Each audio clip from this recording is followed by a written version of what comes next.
Welcome to Through a Glass Darkly Radio. You're listening to us on United Public Radio. The intro music was, why am I not remembering this? Mark of the Doomslayer by Carl Casey at White Bat Audio. So, greetings, Earthlings. Good to see everyone tonight. We have the Hippocratic Oath. Actual giants or NBA tall? No, actual giants. Much taller than NBA tall. My eyes look weird tonight, probably because of the lighting, but that's fine. And Govind, good to see you, my friend. All right, so I'm just going to get right to it. I have plenty of content tonight, so I just want to make sure I get into it. Greetings, Spiderbite. Always good to see you. All right, so without further ado. Oh, by the way, the idea is mine. AI generated content. If you don't like that, I don't want to waste your time.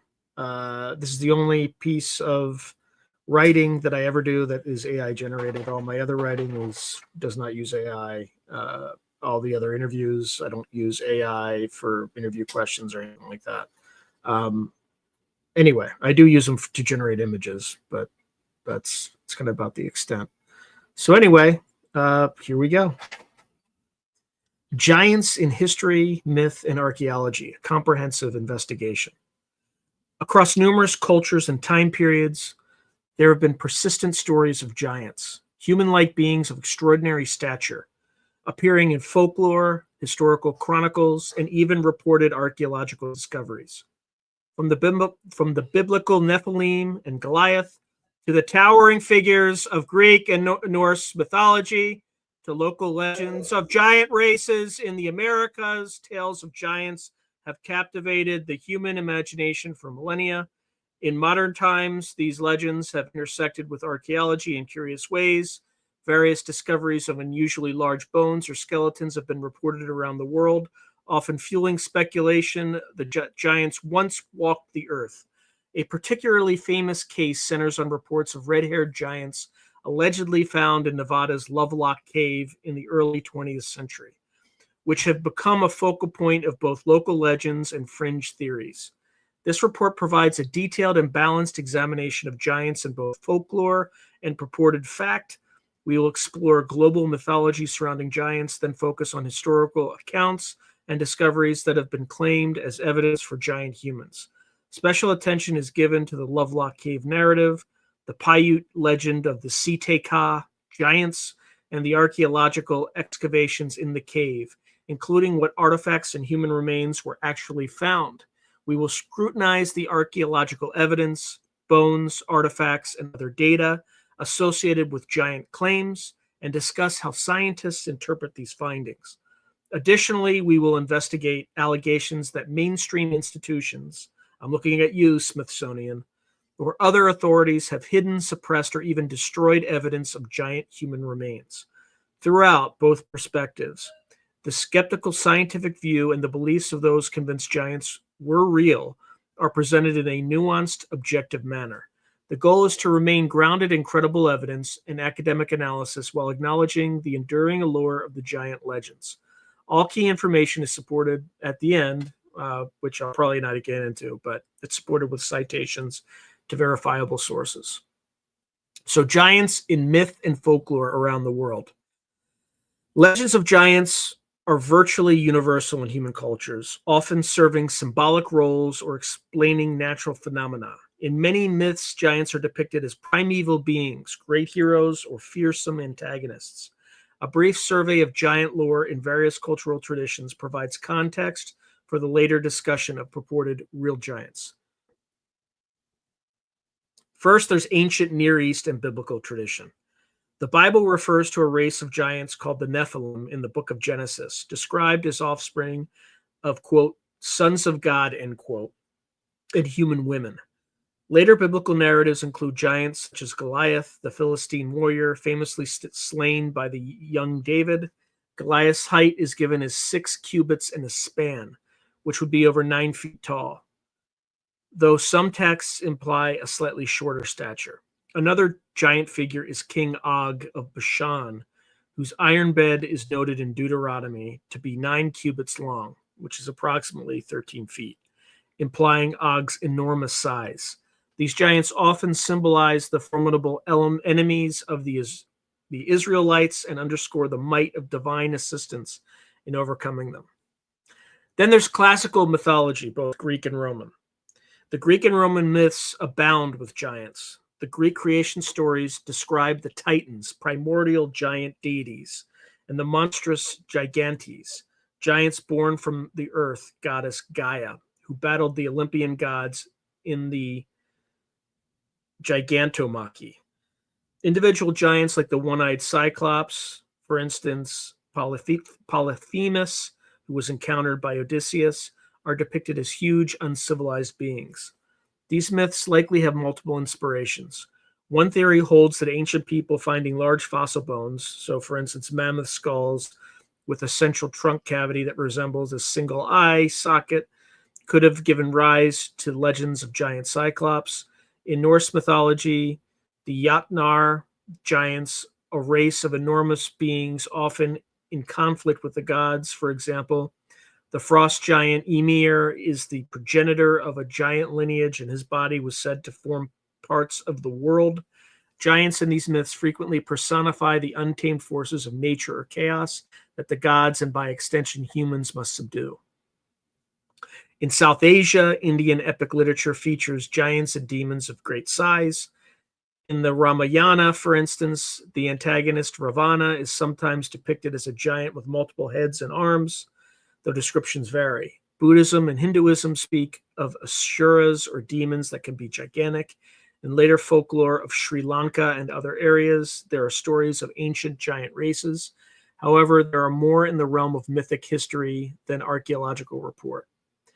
In the Pacific and Oceania, many Pacific Island cultures have oral traditions of giants, often to explain unusual constructions or features.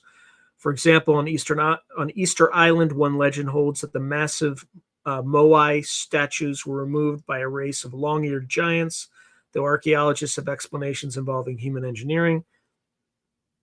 Some Melanesian and Polynesian cultures have stories of giant ancestors or marauding giant tribes.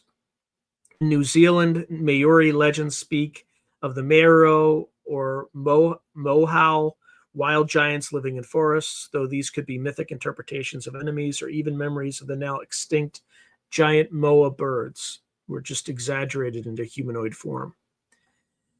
In European fairy tales, giants are common, and as they are in folk stories as well, from Jack's adversary in Jack and the Beanstalk to the Norse-Scottish figure of the Storworm, to local legends explaining megalithic structures as works of giants.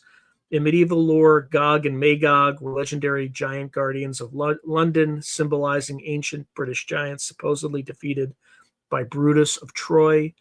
Such stories often cast giants as either dim-witted villains or ancient builders of the impressive monuments whose true origin was unknown to later people.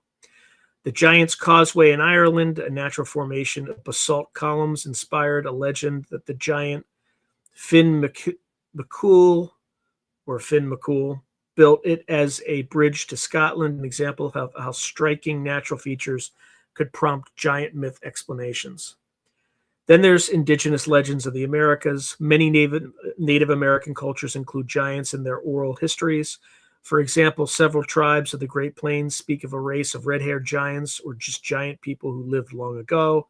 The Choctaw tell of fighting a race of enormous cannibal people. The Navajo legends speak of the Starnake people, described as a regal race of white giants who were destroyed or went away. The Paiute people of Nevada have the story of the Siteka, red-headed cannibal giants, which we will explore in detail when discussing Lovelock Cave. Often these legends have a moral dimension, the giants' hubris or violence leading to their downfall, or serve to explain tribal relationships and ancient enmities. It is important to note that in many of these traditions, the term giant can be fluid. Sometimes it denotes a truly colossal being far larger than any human, while in other cases it may simply mean a tribe that was taller or stronger than average.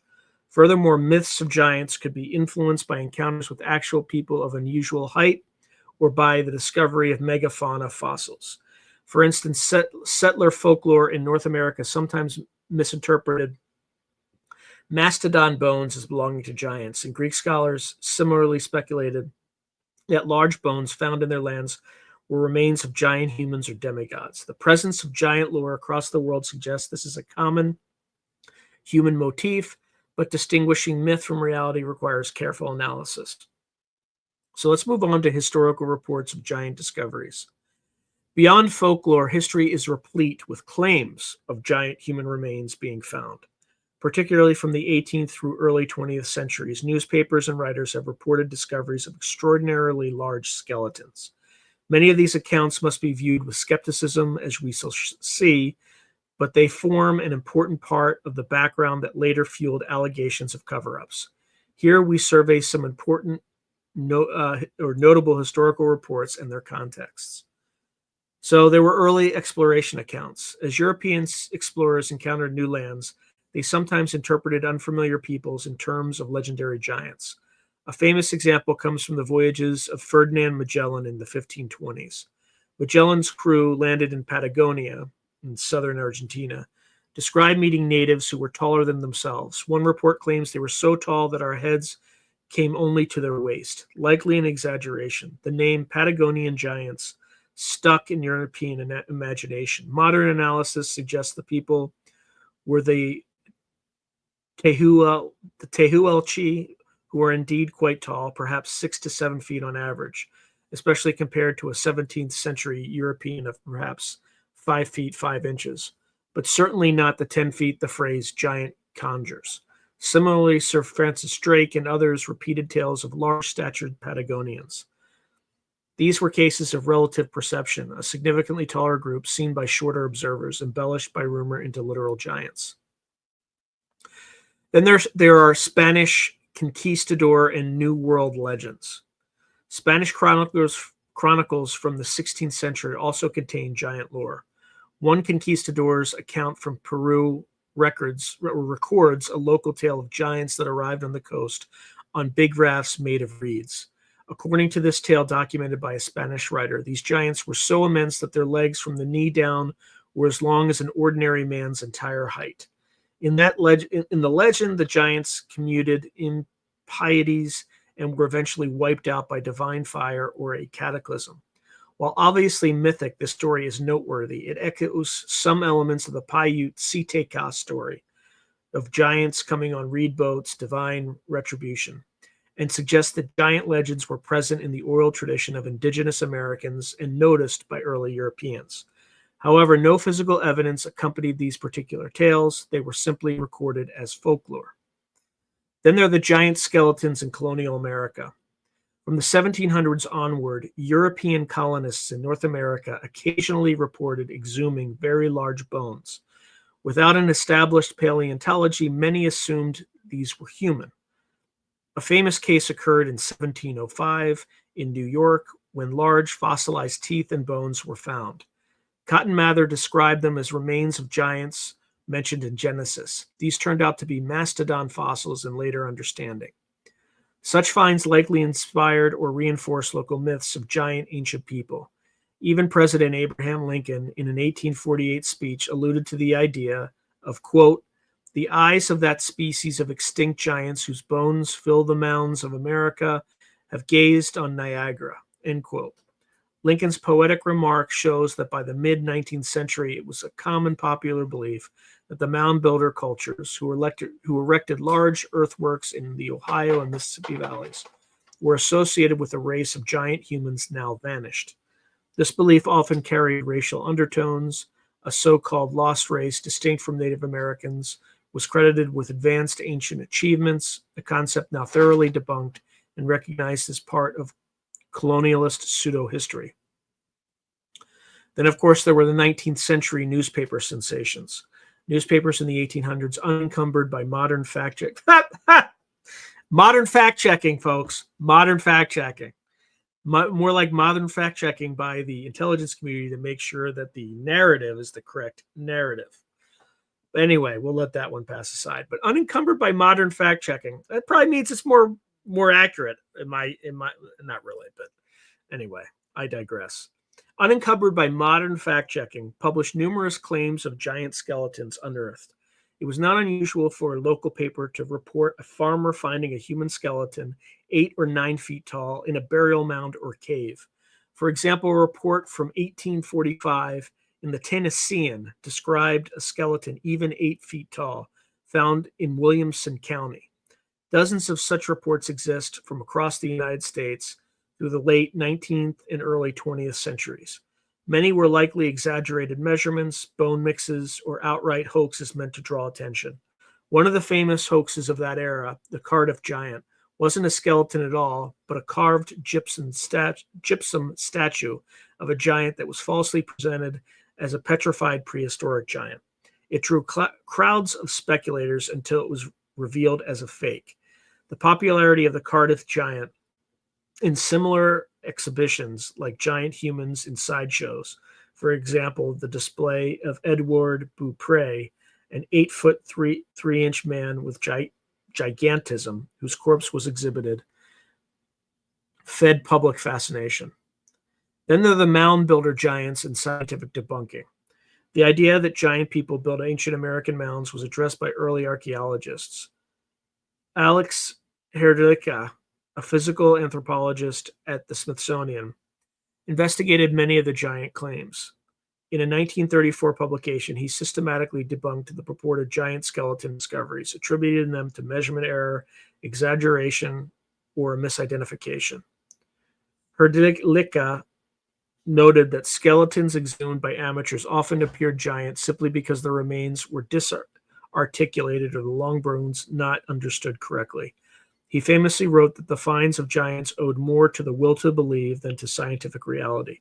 Indeed, some skeletons described as enormous in local news turned out to be those of large extinct animals, i.e., megafauna like giant ground sloths or mammoths mistaken for humans. The 19th century myth of a prehistoric giant race in America was intertwined with the myth of the mound builders being separate from Native Americans, an idea now completely refuted. The mounds were built by the ancestors of modern indigenous peoples, and no giant race was involved.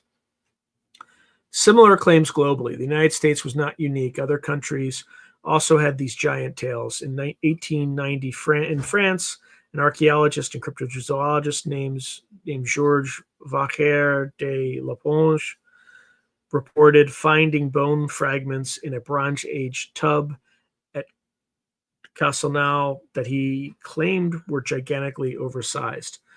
From a piece of humerus, tibia, and femur shaft, he estimated an individual perhaps 11 feet tall, quickly dubbed the Giant of Castelnau. No further evidence ever confirmed this, and recent analysis suggests Laponge's bones may actually belong to a large Ice Age cave bear, not a human. In the early 20th century, giant skeleton reports came from places as far afield as India. A recurring internet hoax shows a photo of an enormous skeleton being excavated in India, which has been proven a doctored image in the Middle East. So for fanciful claims of giant skeletons in ancient tombs or the Arabian desert. These two have never been substantiated by any museum or scholarly paper. Often they proliferate in paranormal or conspiracy literature, but without verifiable proof. In summary, historical reports of giants often enjoyed sensational press, but fell apart under scientific scrutiny. By the early 20th century, scientific consensus was that no evidence of a race of giant humans had been found.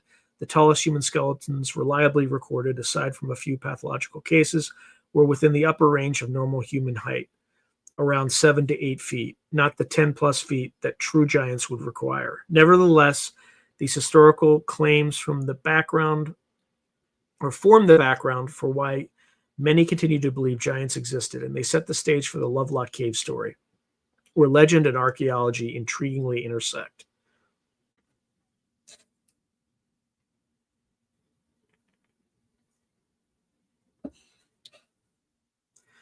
The red-headed giants, or the red-haired giants of Lovelock Cave. Legend meets archaeology. One of the most famous giant-related legends in North America is that of the red-haired giants of Lovelock Cave. This case is especially notable because it involves a well-documented archaeological site, real Native American folklore, and a tangle of conflicting narratives about what was found during excavations. Here we delve into the Paiute legend of the Lovelock Giants and the actual discoveries in Lovelock Cave, examining how facts have been interpreted or misinterpreted over time. So we'll start with the Paiute oral tradition of the Siteka. The northern Paiute people, who have inhabited the Nevada region for millennia, have an oral history about a group of enemies known as the Siteka, also spelled Saduka or Saiduka. The name Siteka means tool eaters or tule eaters in Paiute, referring to the fibrous tule reed that grows in marshes. According to the stories, this group used rafts woven from tule to navigate Lake Lahantan, which was an ancient lake that once covered much of Nevada, and escape attacks. The Paiute narrative, as recorded and later published by Paiute author Sarah Winnemucca Hopkins in 1883, describes the Siteka as cannibalistic barbarians who menaced her people. Notably, Winnemucca mentions that this enemy tribe, had reddish hair, and that after they were defeated and exterminated, Paiutes kept some strands of this red hair, passing it down as an heirloom. She even had a dress trimmed with this hair, a unique family heirloom as a testament to the war. In Winnemucca's account, the conflict with these people ended in a decisive battle at a cave. The Paiute oral history holds that allied tribes cornered the remaining Siteka in a cavern, demanded their surrender, and when refused, proceeded to kill them by shooting arrows and setting a fire at the cave entrance, either burning or suffocating those inside. The final battle site, according to the story, is what we know today as Lovelock Cave near Humboldt Lake, Nevada. In the legend, none of the Siteka survived. They were wiped out due to their wickedness, particularly their cannibalism, which made them morally repugnant to the Paiutes. It's important to clarify that early versions of the Paiute story do not heavily emphasize the Siteka being giants in stature. They are described as a different tribe, barbarians, very possibly physically larger than the Paiutes, but not necessarily enormous. The detail about red hair is prominent. The element of great height, giants, appears to have been amplified in later retellings by others, or particularly non-Paiute storytellers or journalists. Even so, in many secondary accounts of the Siteka are referred to as red-haired giants, and the characterization has stuck in popular imagination. As we will see, the idea of giant stature may have been reinforced when large skeletal remains were reportedly found in the cave. From an anthropological perspective, some researchers like Loud and Harrington, who excavated Lovelock Cave, expressed uncertainty whether the Paiute legend was truly an historical memory or an explanation devised after seeing artifacts from an unknown earlier culture.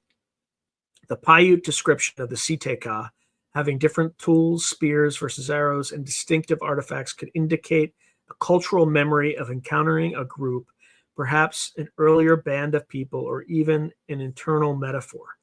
In any case, the legend was well known among locals by the time Euro-American settlers arrived.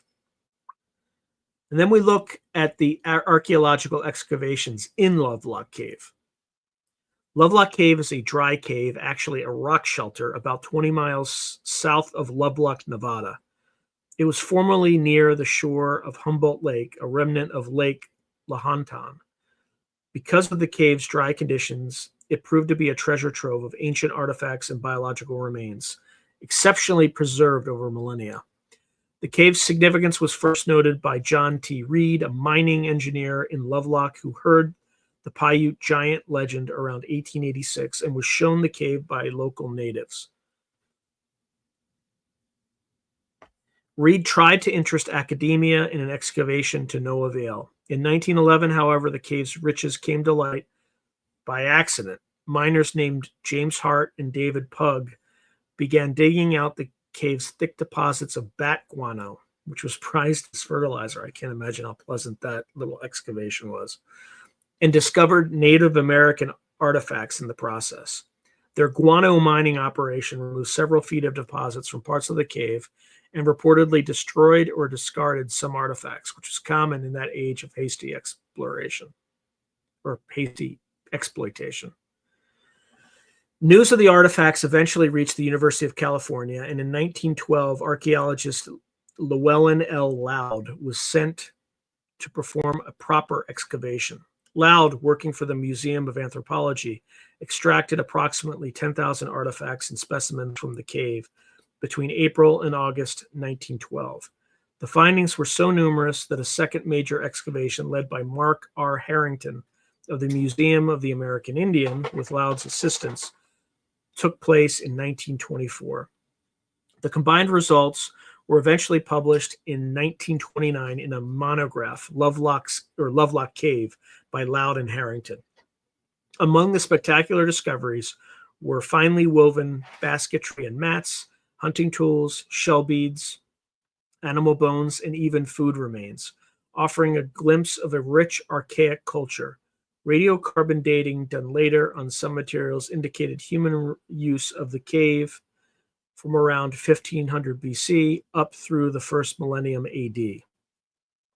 This culture is now referred to by archaeologists as the Lovelock culture, believed to be ancestral to or related to the Paiute and other native groups in the area. Two particular discoveries garnered a lot of attention in the context of these giant legends. There's the cache of duck decoys. So in 1924, Loud and Harrington uncovered a bundle of 11 duck decoys made of woven tule reeds and feathers. These decoys, used by ancient humans to attract waterfowl, are remarkably well preserved. Some even retain feathers. They are dated to roughly 400 BC to 100 AD and are the oldest known duck decoys in the world. Today, the original decoys are housed at the Smithsonian Institution in the National Museum of the American Indian, and replicas are displayed in Nevada. This finding demonstrated the ingenuity of the cave's occupants and showed a direct link to the Tule theme in the Paiute legends. The Tule plant was significant both in reality and legend, used for decoys and said to be used for the giants' rafts. And then there were the human remains, mummies and skeletons. The excavators did find human remains in Lovelock Cave, some mummified bodies and skeletal fragments. The cave's dry guano and soil helped preserve a number of bodies which were naturally mummified or dried out rather than deliberately embalmed.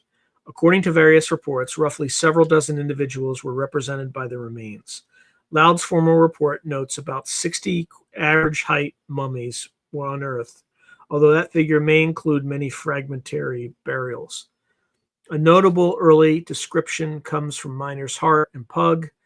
They recalled finding several mummified bodies with distinctly red hair during their guano digging, including one giant male skeleton. In correspondence later cited by Loud, and miners described one striking mummy of a man 6 feet 6 inches tall with red hair, found around 4 feet below the cave deposit surface. There were also 4 or 5 other mummies with red hair. The ones appearing female were much smaller, around the size of a modern petite woman.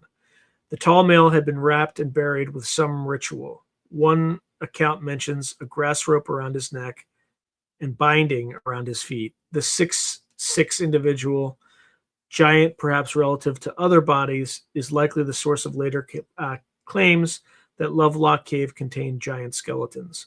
Indeed, in a 1935 biography of John T. Reed, who was the local enthusiast who had long championed the cave's exploration, it is proudly stated, quote, "One of his great finds was a skeleton exactly 7 feet 7 inches tall. It is one of the giant men of an ancient race," end quote. This shows how even in the 1930s, some were framing the Lovelock remains as an ancient race of giants. It must be stressed that the official archaeological assessment did not find 8 to 10 foot humanoids in the cave. The best documented large skeleton was the male, about 6.5 to 7.5 feet tall, notably tall, but within human possibility, especially for a well-nourished individual. Many other skeletons were significantly smaller. A later University of Nevada study, re-examining bones from Lovelock Cave, concluded the giants were about 6 feet tall, not up to 8 feet, as claimed. This aligns with what anthropologists expect. Most hunter-gatherers of the region would be medium stature with an occasional tall outlier. Still, in the early 20th century, a 6.5-foot mummy with reddish hair was sensational, and news of it traveled fast. So from fact to legend, were giants actually found? As anthropologists published their findings, an interesting phenomenon occurred. The scientific reports were often brief and couched in careful terms, while popular retellings, newspapers, magazines, and local gossip embellished the story. The legend of Lovelock's red-haired giants took on a life of its own, blending genuine data with mythic elements. So we'll start with the red hair. The discovery of mummies with reddish hair was trumpeted as confirmation of the Paiute legend. Indeed, the Paiute explicitly said the enemy had red hair, and here were ancient skulls with red or auburn locks. Scientists have offered a mundane explanation. The pigments in dark hair can be chemically altered by long burial in certain soils, turning hair a rusty red.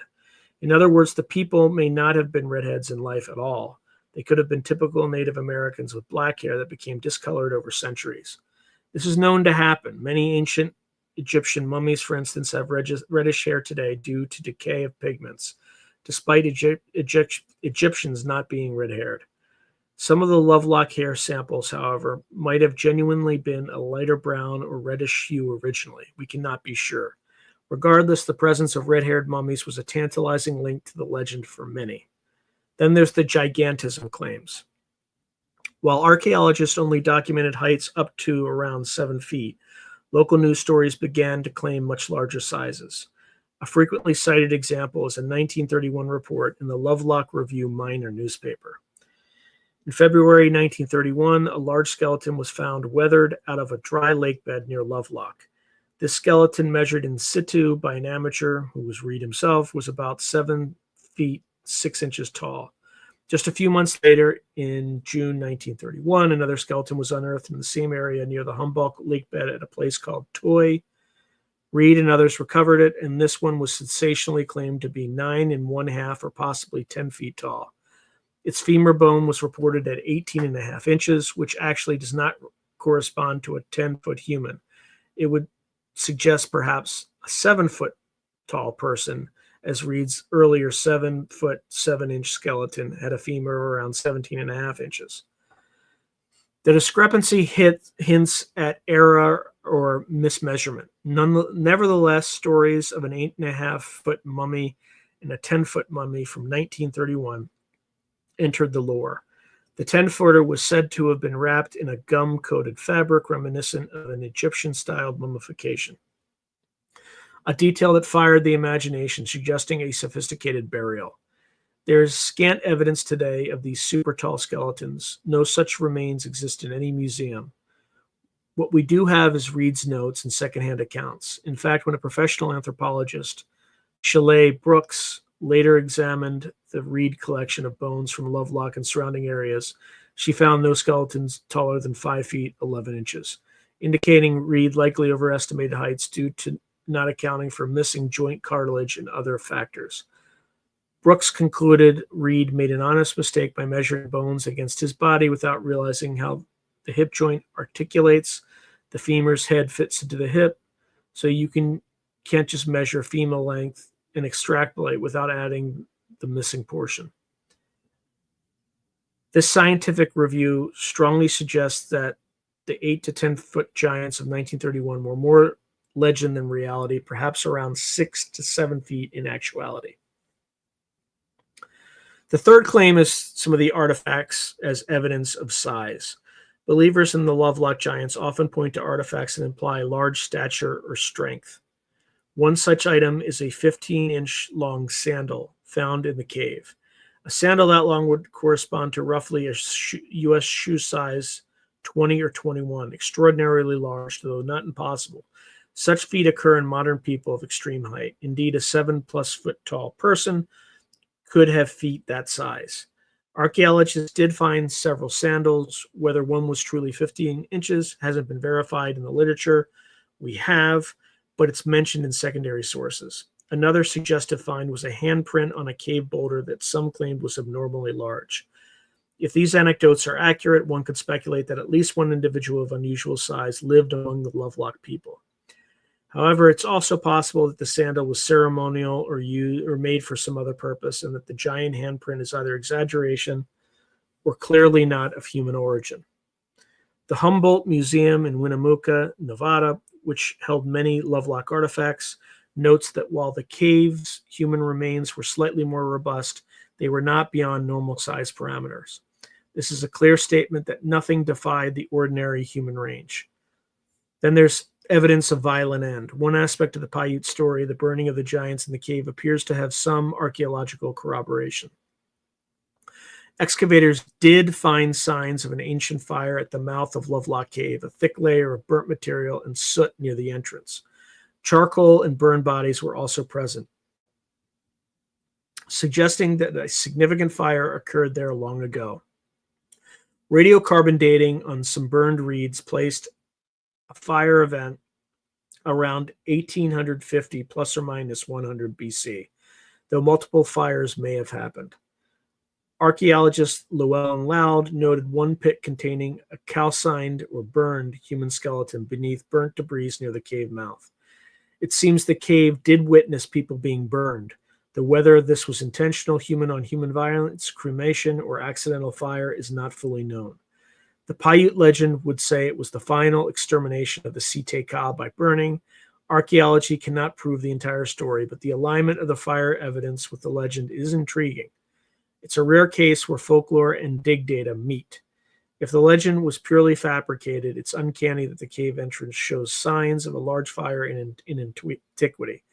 This lends a bit of credibility to the idea that the legend might indeed preserve a hazy memory of real events, albeit likely embellished. In summary, the Lovelock Cave excavations undeniably found important archaeological treasures and some human remains, but no unequivocal 10-foot giant skeletons were documented by the professionals. The largest mummy was around 6.5 to 7.5 feet tall, which is tall but not superhuman. The giants of Paiute legend, if one chooses to interpret them literally, could have been these tall individuals, or the term giant could have referred more to their fearsome reputation and perceived difference. Modern Paiute accounts sometimes take the story symbolically as a tale of good overcoming evil, or of their ancestors defending their land. The scientific view holds that Lovelock Cave was a dwelling or burial site for normal-sized humans of the Lovelock culture and later northern Paiutes. Any suggestion of giants is likely misinterpretation of the evidence. Yet the legend refuses to die. It remains an enduring mystery in popular culture, often cited by those who claim ancient giants once existed. To this day, visitors to Lovelock can learn the story of the Site-Ka. The nearby Humboldt Museum formerly displayed some of the skulls and bones from the cave, including a couple of so-called giant skulls. But in recent years, they have removed human remains from view out of respect and legal compliance or repatriation under NAGPRA. This removal has unfortunately fed into conspiratorial whispers that the evidence was hidden, when in fact it was returned to the Paiute descendants as required by law. We will address the broader theme of alleged suppression of giant evidence in the next section. All right. We're pretty far along, and it's not even 8 o'clock yet. So I think this is a good time to see what folks' reactions are thus far. All right, let's see.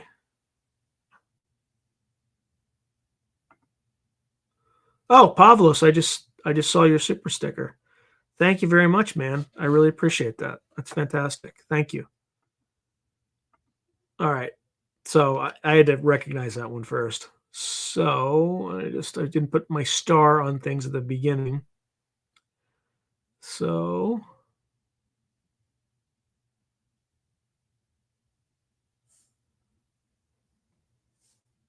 okay. Hey, Benton, good to see you. So there are actually like 10 spider bites that are in 10 places at once. Yeah, so laugh out. Spider Bite replies, laugh out loud. Benton, I just left Rob's. It started doing my head in. Tim Beck's writing, we are the giants, big, lumbering, capable, tech savvy, compassionate, and vengeful. Maybe so, Tim, maybe so. Spider Bite writes, Daniel Boone was as tall as a mighty oak tree, and Paul Bunyan was a giant, they say. Spider Bite continues, also giants in their industry or trade and knowledge. Yeah, also Spider Bite writes, imagine a Maasai next to a pygmy. Pavlo says, hello, you giants. Tim Beck writes, Tom Gould's comic Goliath is a gem. Simply put, reason over emotion. Please read it.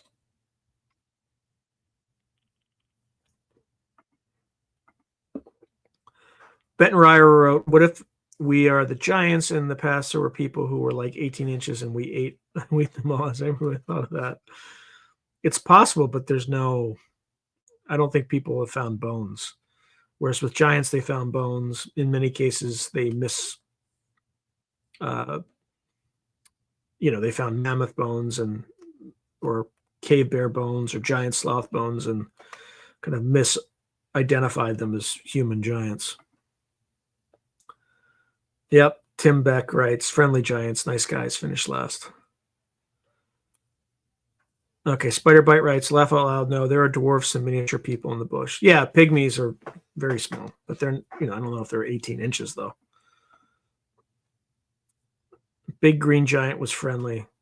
Yo ho ho. Green giant. All right, that's Spider Bite. I don't know if people recognize that commercial. Okay, Spider Bite writes, there was that tiny little woman from American Horror Story. She might have been a remnant of the past. Maybe.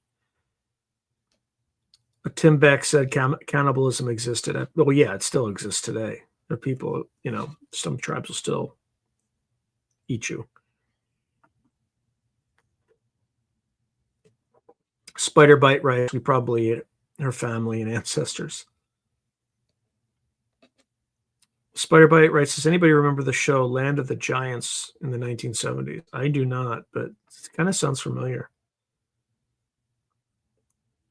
Hippocratic Oath writes, it's a tender subject. Tim Beck writes, dysgenics, degeneracy, de-evolution.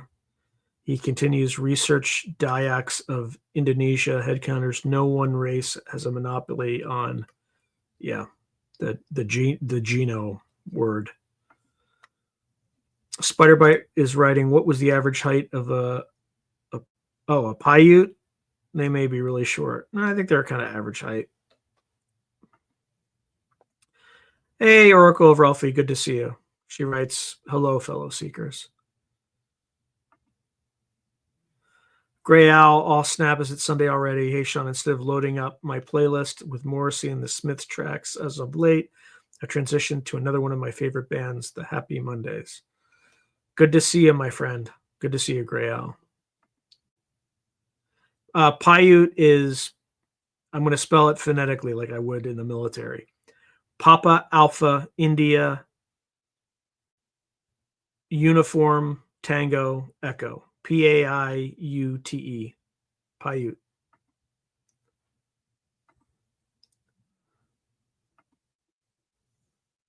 Duck Decoy is, in fact, isn't that what Duck Dynasty is about? Like that whole series? Tim Beck is writing Charlatans UK, Smiths, How Soon Is Now, 1985, Southern Death Cult, Good Times. Yeah, it's one of my favorite songs is How Soon Is Now by the Smiths. Okay.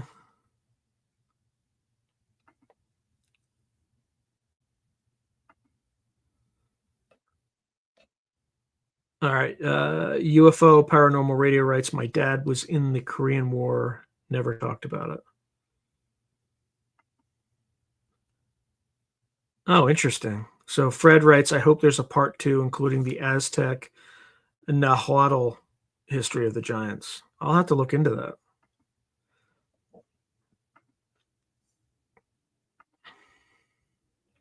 Spider Bite writes, they rub red ochre into their black hair, or in their black hair. Scott Ian says they were redheads. from Hyperborea. Scottish giants were red-haired too, is what Spiderbite said. Gray Owl writes, at this point, I think it's safe to assume that even unicorns and rainbows are likely real. It's all real. The complete opposite of what control narrative is. I don't know about that, but it's certainly reasonable to believe crazy stuff like that, given how much the powers that be have lied to us. Gray Owl writes, hey, Sean, maybe next week's subcategory could be unicorns and rainbows. Kill me. Yeah, I don't know about that. Okay, Spiderbite writes, there is a giant club somewhere, and they have genuinely giant bones and artifacts. It could be. Again, I'm working off ChatGPT 5, and they probably worked in a bunch of the censorship in the newest version.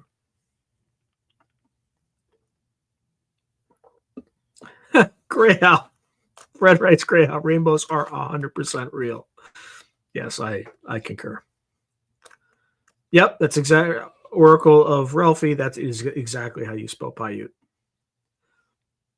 And by the way, I think I'm pronouncing it right. I'm pretty sure I'm pronouncing it right. So Gray Owl writes, yes, I imagine many precious and significant historical artifacts are stowed away in the private collections of billionaires and other eyes shut SOBs who think themselves somehow worthy. Fair. Yep. Oh, I'd never put 2 and 2 together. You're absolutely right, Oracle of Ralphie, because that's where the Utes are. They're in Utah. Yeah. 100%. Okay, so Tim Beck is writing EMP manipulation, radio frequency is loose control, imprinting, conditioning, placebo, Rorschach is base marketing for future generations, peculiar, yes, implausible, no. Okay, Spiderbite wrote, watched a video of lightning. It seemed to be literally arcing off the rainbow. It definitely acted different on the rainbow. Scott Ian, yes, probably. The Smithsonian probably drew heavily from Smithsonian accounts, because I know that they're on a mad dash, because the Smithsonian believes that this is misinformation gone haywire, and they've been trying to tamp down on this quote unquote conspiracy theory for a very long time. Who knows? It might be. But I suspect the change. Hey, Johnny Topside, good to see you, man. Good to see you. Okay. Gray Owl writes, I would put forward the proposition that in the totality and complexity of reality, we are possibly the anomaly. We are the alien, if you will, to a much more informed Shakespearean play acting out all around us.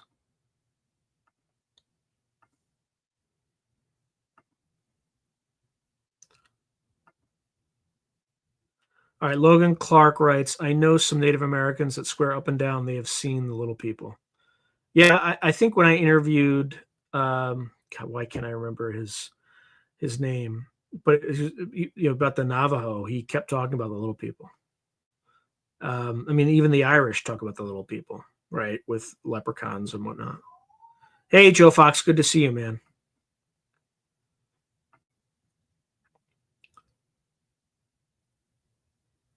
Okay.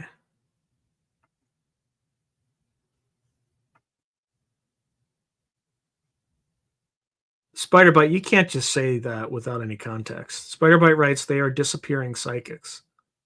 You got to say more. You can't leave everybody in the lurch like that.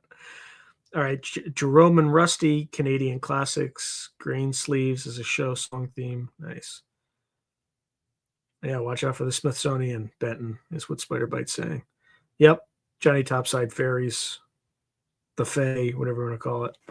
Roger Claiborne is writing, a theory is dinosaur bones and prehistoric bones is the origin of giant tails. Yeah, or just mastodon bones, There are definitely little people in the Blue Mountains in Australia, Spiderbite writes. Oh, nice. Logan Clark writes, Sean, Matthew Brown followed me on Twitter after something. Yeah, he's following me too. I mean, I don't know if that's good or bad, but Fred writes, Aztec history is that they came from North America and giants were the ones who built the pyramids. Aztecs joined and killed them off. or all off. Okay. All right, I'm going to get back to our regularly scheduled program. We still got plenty of time, so we're more than halfway through. So we shall return. Okay. So we're going to talk about allegations of suppressed evidence in the Smithsonian cover-up. Despite the lack of scientifically verified giant skeletons, and that's not fair, right? If you hide them, nobody can scientifically verify them. So let's just put that out there first. But okay, let's run with this. Despite the lack of scientifically verified giant skeletons, the narrative that giants once existed, but the evidence has been covered up, has gained traction in some circles. At the heart of this theory lies the Smithsonian Institution, the venerable museum and research complex in the United States. Countless online articles, viral images, and even some fringe books have accused the Smithsonian and occasionally other authorities like the Vatican or governments of deliberately hiding or destroying giant human remains to maintain orthodox views of history. Here we examine these allegations critically, focusing on the Smithsonian angle. So let's start with the origin of the cover-up. They're calling it myth, but let's see what they say. I don't know if it's a myth. The idea that the Smithsonian is covering up giant skeletons appears to stem from a combination of historical incidents and modern hoaxes. So the role of the Smithsonian in debunking early giant claims. As noted earlier, Smithsonian scientists in the 19th and earlier 20th centuries actively investigated and debunked giant skeleton reports. They were often the recipients of bones and artifacts found across the country. For instance, many mound excavations were done or sponsored by the Smithsonian's Bureau of Ethnology. In doing so, they frequently concluded that purported giants were either misidentified bones or within normal human variation. The Smithsonian's curators Alice Herlicka was vocal in 1890 to 1930 that no giant skeletons had been confirmed. This stance, while scientifically found, put the institution at odds with local folklore. Some local amateurs, like those who fervently believed in giants or an extinct race, felt the Smithsonian was dismissive or too quick to label things as bare bones or hoaxes. Over time, a resentment brewed in some quarters, spawning a conspiracy theory that the Smithsonian must have received giant skeletons and then made them disappear to avoid rewriting history. A key point here is that the Smithsonian did collect thousands of skeletal remains of Native Americans, as did other museums, many from mounds. Most of these, however, were of ordinary size. Later, laws like NAGPRA in 1990 required such remains to be returned to tribes, so they are no longer in museum storage, a fact twisted by some to say the Smithsonian hid or lost them. In reality, repatriation is a respectful return, not a cover-up.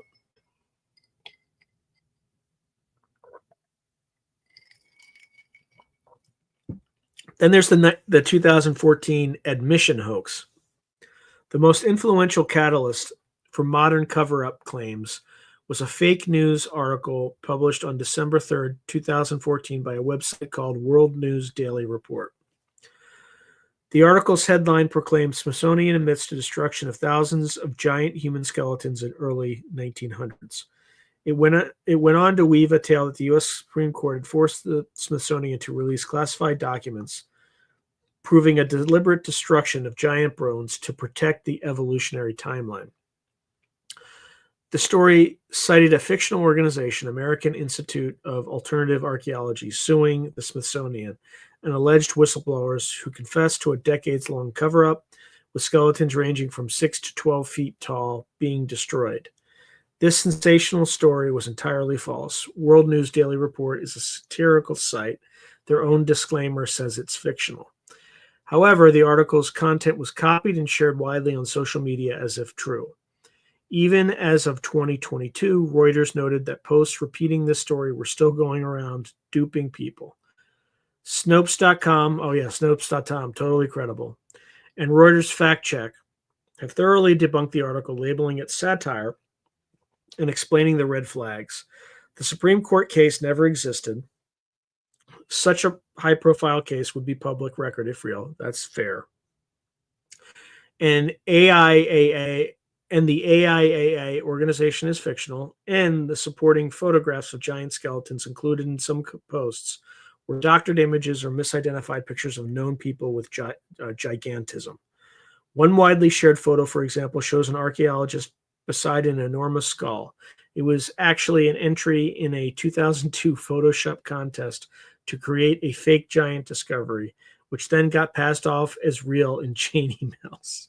Another photo attached to these claims showed the giant showman Edouard Beaupré's body, which has nothing to do with hidden archaeology, as he was well known in life. In short, the 2014 hoax poured gasoline on the smoldering conspiracy theory, convincing many that the Smithsonian admitted to something when in fact it did not. Then there are earlier rumors and perceived secrecy. Even prior to 2014, alternative authors had accused the Smithsonian of hiding evidence. Books like The Ancient Giants Who Ruled America, The Missing Skeletons by Richard Dewhurst in 2014 compile old newspaper clippings and insinuate that because the Smithsonian collected these findings and later didn't display them, they must be hiding them. However, an alternative explanation is far more plausible. Many of those newspaper reports were either hoaxes or misidentified bones, like mastodon femurs, which, when sent to the Smithsonian, were recognized as non-human or not gigantic, and not as gigantic as claimed. Thus, nothing sensational was kept; only normal skeletons or animal fossils were cataloged. The Smithsonian did not get out of its way to publicize every routine find, so in time, these donations faded from memory, which conspiracy theorists interpret as deliberate suppression. A relevant historical footnote is that in the late 19th century, there was a bone rush where fossil bones of prehistoric animals were sometimes missold as giant human bones to museums. The Smithsonian, being a scientific institution, would test and often conclude they were animal. This further disappointed those hoping for giants. So then there's the Smithsonian's response and scientific consensus. The Smithsonian Institution has repeatedly stated that it has no evidence of any giant human remains in its collections, and certainly no policy to destroy evidence. In response to the viral claims, a Smithsonian spokesperson flatly denied the allegations as false. Indeed, the notion that an institution would destroy valuable specimens is counter to scientific practice. Any unusual human remains, especially 12-foot tall ones, would be intensely studied and would actually make a scientist's career rather than threaten it. The absence of credible scientific papers on giants is telling. If even one bona fide giant skeleton existed, scientists would be publishing it with great interest, not hiding it. I don't believe that. I think scientists have not published a lot of things because of fear of reputational damage.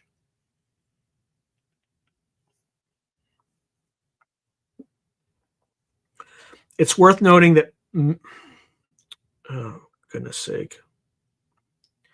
It's worth noting that many legitimate scientific investigations into unusual skeletal remains have occurred and are well documented. For example, when extremely tall skeletons are found, say 7 to 8 feet, scientists often identify them as individuals with gigantism, which is a hormonal disorder, or just tall individuals at the upper human range. Cases of pathological gigantism in antiquity have been confirmed. So there's a Roman skeleton from the 3rd century AD found near Rome, measured about 6 foot 8 inches, and showed signs of a pituitary tumor in the skull, making it the oldest known case of gigantism. Another suggested case is an ancient Egyptian, possibly a pharaoh of the 2500 BC 3rd dynasty, Senacht, whose remains implied a height of around 6 feet 1 inch, tall for that era, and possibly a gigantism case. These finds are published openly. What has not been found, despite extensive paleoanthropological work, is any skeleton of a truly giant hominid outside the Homo sapiens range, say over 9 feet tall with appropriate skeletal robustness. All human remains belong to species that, while variable in height, do not approach the fantastical proportions of legend. Modern science explains that extreme height in humans, much beyond 8 feet, comes with health problems and is genetically rare. It doesn't propagate through a population to create a whole race of giants. Then there are misidentifications that likely account for many giant bones claims. For instance, a large femur bone of a prehistoric elephant can look vaguely like an oversized human femur. Untrained discoverers in the 1800s often assumed giant human before experts correctly identified the species. The giant of Castelnau, as mentioned earlier, likely was a cave bear bone, and many American reports were very similar or similarly like animal remains. Hrdlicka in 1934 noted that not a single actual museum verifiable skeleton over 8 feet had been found in the thousands of skeletons dug from mounds and ancient sites. That holds true today. It's also critical to observe that multiple fact-checking organizations fact-checking in 2025 is 100% horseshit. But I'll read this anyway. I'm not putting any credibility in any fact-checking organizations because they're basically narrative control organizations. They trace how the myth persists on the internet due to people not recognizing the satirical origins of the recycled fake images. National Geographic also weighed in, explaining that tales of giant discoveries were repeatedly triggered by hoax images and that no such discovery has been verified. Finally, consider the Smithsonian is not the only repository of historical bones. Every country has museums and universities doing archaeology. If giants existed, evidence could surface anywhere from China to Peru, yet no academic institution or credible scientist outside the alleged Smithsonian conspiracy has produced a giant skeleton either. This global silence reinforces that giants are not being hidden. They simply have not been found in reality. And of course, there's other allegations of hidden giants. Beyond the Smithsonian, some conspiracy-minded authors have cast suspicion on the Vatican for allegedly hiding giant bones or remains of biblical giants like Goliath in its archives, a claim with no evidence, or on governments for allegedly covering up giant encounters. One story popular on the internet tells of a Kandahar giant supposedly killed by U.S. Special Forces in Afghanistan in 2002. This is considered a modern myth with no military confirmation. These tales, while colorful, suffer the same problem: no verifiable evidence. They often rely on anonymous sources or are published in dubious outlets. Let me actually opine on this one. I know many of my friends were veterans in Afghanistan. Not a single one, when I asked them, heard any stories like this when they were over. It wasn't even in the rumor mill. So I think the Kandahar giant, I think it was just a fabricated story just for amusement. But I could be wrong. Maybe it was hush hush and nobody knew about it and they kept it close. But I kind of agree. I agree with that statement there. Another recurring claim is that many giant skeletons were found in specific areas, such as the Ohio Valley or the Smithsonian's own digs in the Grand Canyon in 1909, and then vanished. A closer look usually finds that these stories originated in imaginative news articles or outright fiction that later became cited as fact by giant enthusiasts. For example, a 1909 Arizona Gazette article told of a fantastical discovery of Egyptian artifacts and giants in a Grand Canyon cave, but this appears to have been a journalistic tall tale, as the Smithsonian has no record of the person named or the expedition, and the story's details strain credulity. In sum, while the idea of a cover-up is appealing to some, since it provides an explanation for why mainstream science doesn't acknowledge giants, the simpler explanation is that giants have not been found because they did not exist as a distinct race. The evidence put forward from them either has mundane explanations or has evaporated under scrutiny. The Smithsonian, far from hiding knowledge, has actually helped debunk. Oh, that's nice of them. They helped debunk false claims. It's very generous of them.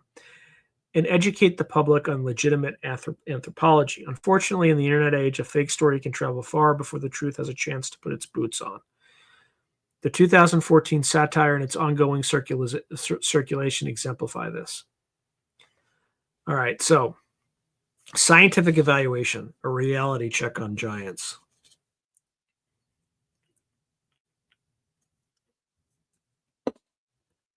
To conclude our investigation, we step back and assess the notion of giants in light of scientific knowledge from anthropology, biology, and archaeology.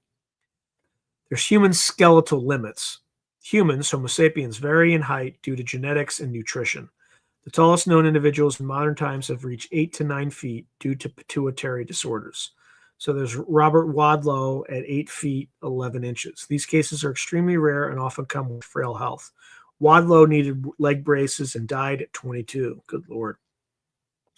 No known human has been taller than 9 feet with a healthy, robust body. The physics and biology of the human form impose constraints as height increases. Weight increases faster, cubically, than bone cross-section, which increases squared, leading to structural and circulatory challenges. Past a certain threshold, bones would have to be disproportionately thick to support a giant's weight, and the heart would struggle to pump blood up a huge body, already an issue for 8-foot giants today. If a population of 12-footers existed, their skeletons would look very different from normal humans, perhaps much more robust, and would probably constitute a new species. No such distinct skeletal morphology has been found in the fossil record of humans.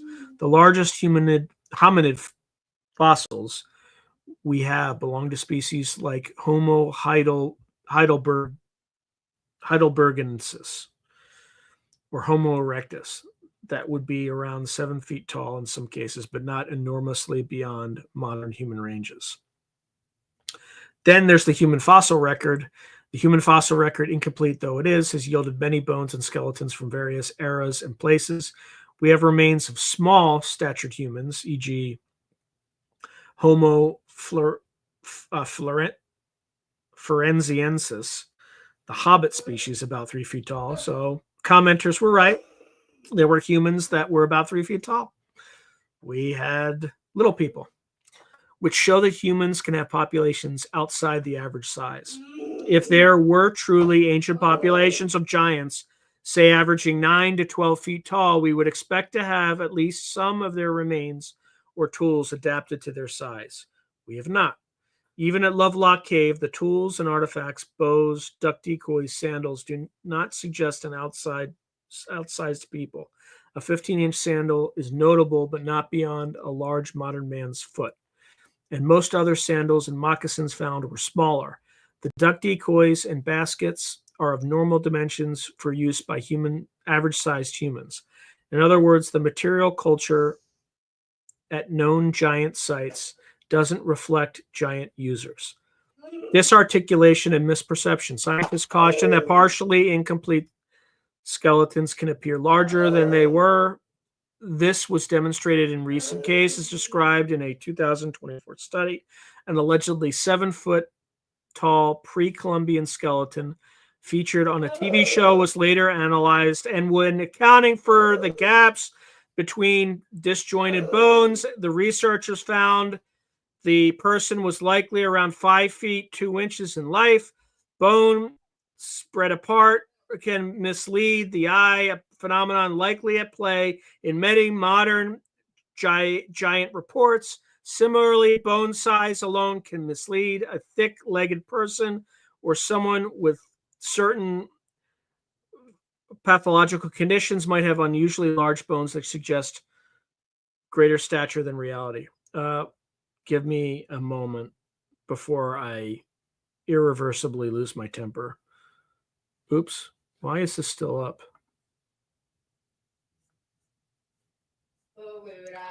Okay. I can't believe I went through that with the thing still up, but just give me a second.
All right, sorry about that.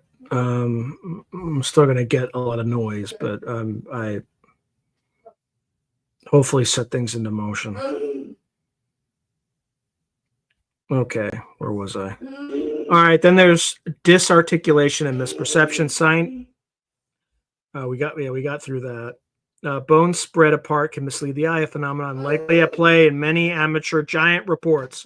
Similarly, bone size alone can mislead a thick-legged person or someone with certain pathological conditions might have unusually large bones that suggest greater stature than reality. Then there's double rows of teeth and other myths. A common trope in giant lore is that skeletons were found with double rows of teeth. This sounds exotic, but dentists and anthropologists note that there is no known genetic trait that produces a neat second row of functional adult teeth in humans. Often these claims likely stem from misunderstandings. For example, if a jaw's teeth were loosened and fell into the wrong positions, or if the individual has some dental anomaly that was exaggerated in retelling. The Lovelock skeletons did not have double rows of teeth reported. That motif comes mainly from old mound reports and is considered spurious. In fact, one of the Lovelock labeled skeletons was remarked to have a perfect set of teeth, not one diseased, excellent teeth, but a single row as normal. Then there's cultural context of giants. Many scholars interpret giant legends not as literal records, but as symbolic narratives or cultural memories. Hold on, I got to go for a second. So, my apologies. I will be right.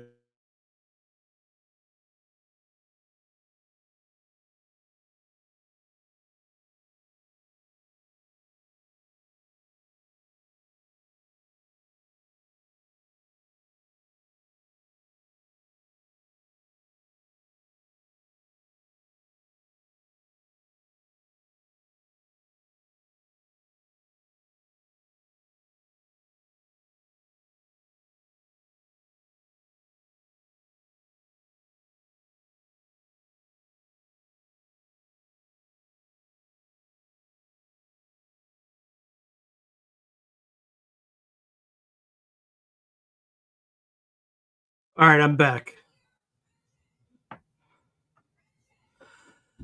All right. Cultural context of giants. Many scholars interpret giant legends not as literal records, but as symbolic narratives or cultural memories. A conquered or ancient people might be remembered as giants to emphasize their strength or difference.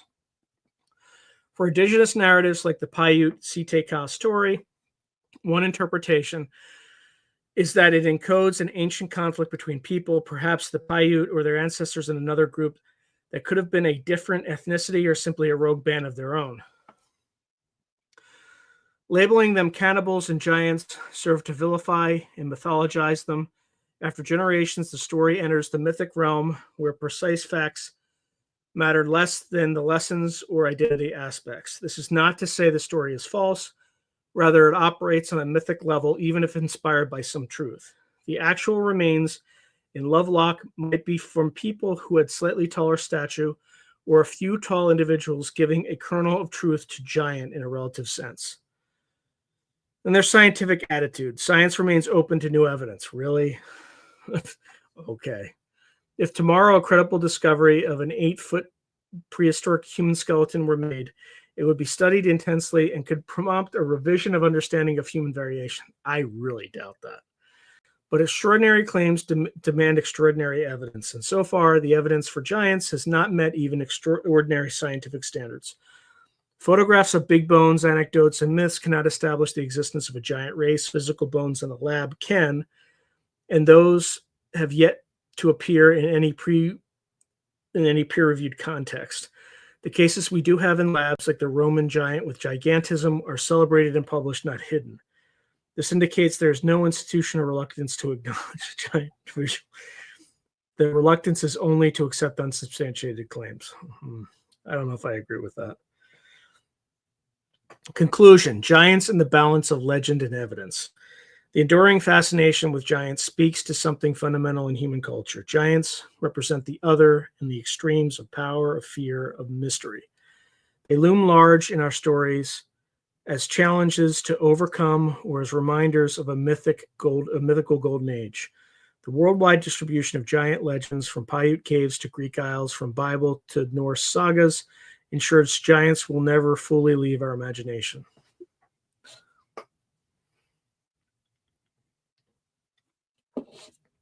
However, when we move from imagination to investigation, the picture changes. Archaeological and physical evidence for actual giants, humans significantly taller than known human extremes, remains elusive and unverified. In the case of the Lovelock Cave, what we find is the convergence of a dramatic indigenous legend and some intriguingly archaeological details that can be and have been interpreted through a fantastical lens. A careful, objective review shows that the Lovelock giants were not true giants. They were likely normal people, perhaps adversaries of the Paiute long ago, whose story grew in the telling. The cave yielded great treasures of knowledge, but not the bones of 10-foot monsters. The largest remains were large by human standards, around 7 feet, but far from requiring any non-human explanation. The allegations of giant cover-ups, particularly the oft-repeated Smithsonian conspiracy, crumble under scrutiny. You can't prove a counterfactual. You just can't. So I don't know what to believe with this whole giant thing, but it's not as black and white as kind of the AI is trying to lead us to believe. They have been traced to misinterpretations and even deliberate hoaxes. Institutions like the Smithsonian have no rational motive to hide such paradigm-shifting finds. They absolutely do. On the contrary, any curator would revel in displaying a genuine giant skeleton if one existed. The absence of such displays is not due to hidden warehouses of bones, but due to the absence of the bones themselves. In our era of open information and global collaboration, it is increasingly implausible that a discovery of that magnitude could be suppressed by any single entity. It's totally believable, actually. That being said, the value of the giant narratives should not be simply dismissed as lies. They are part of our cultural heritage. For the Paiute, the Siteka tale is an important part of their historic identity, describing a victory and the moral that comes with it. For those drawn to alternative archaeology, the giant stories represent a yearning for mysteries beyond the current scientific story. Engaging with these respectfully yet critically is key. One can appreciate the richness of the legend while still applying scientific method to claims about physical remains. In conclusion, the objective view is that no credible evidence has yet confirmed the existence of a race of giants in our world's past. The Lovelock Cave findings, once stripped of exaggeration, align with known indigenous peoples of the region rather than a mythical superhuman race. Allegations of evidence suppression are not supported by documentation when scrutinized, whereas the skeptical explanations, hoaxes, misidentifications, exaggerations have strong supporting documentation. Science, of course, remains open to new data. It has no agenda to deny. It has no agenda to deny giants if compelling proof arises. But after centuries of searches, that proof remains as hidden as the giants themselves. The legends of giants lives on in storytelling and perhaps in our subconscious hopes that the world still holds extraordinary secrets. It occupies that boundary between the known and unknown as researchers and enthusiasts continue to explore, for example, new expeditions in remote caves or re-examining old museum collections. It is not impossible something unexpected could turn up. Until then, we must content ourselves with giants of metaphor and myth rather than flesh and blood Goliaths. As one science writer aptly put it, when it comes to Lovelock and other giant tales, just remember giants have never existed and never will. A stance supported by all current evidence. And yet in the human imagination, they will undoubtedly continue to exist, tall as ever, striding through the pages of folklore and the margins of speculative history. Yeah, I'm not buying it. I ever since they switched from ChatGPT 4 to ChatGPT 5, the narrative machine has had its influence on a lot of what's being reported. So that's kind of where I stand on this. So let's see what folks have to say. Oh yeah, three-piece in a pod are brown, lavender, and hazelnut. And Clark, I might add. Gray Owl says. Tim Beck says, still reading Lavenda. Wow, mind disbanding. Yeah, he's a first class researcher for sure. So Spider-Bite writes, they deny giants, they deny dinosaurs. Then where do the bones come from? Whales? Yeah. Well, I don't think anyone's denying dinosaurs. Okay.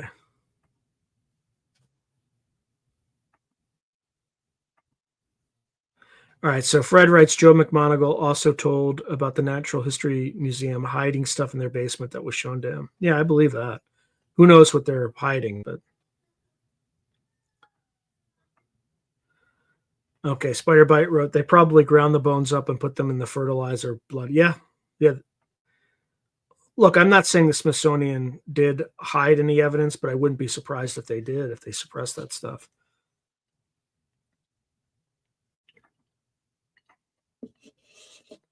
So Scott Ian is writing, Cliff High has a story about an uncle of his who took a job during the Depression, disposing of giant bones by throwing them into the ocean from a ship. Roger Claiborne says Aztecs do have legends of giants losing favors with gods, and all but 7 destroyed by a flood. Those 7 built a pyramid according to the Aztecs. Good money for the time, no questions asked. So Chalk Hydra writes, Bigfoot is about the size of a giant. Yep.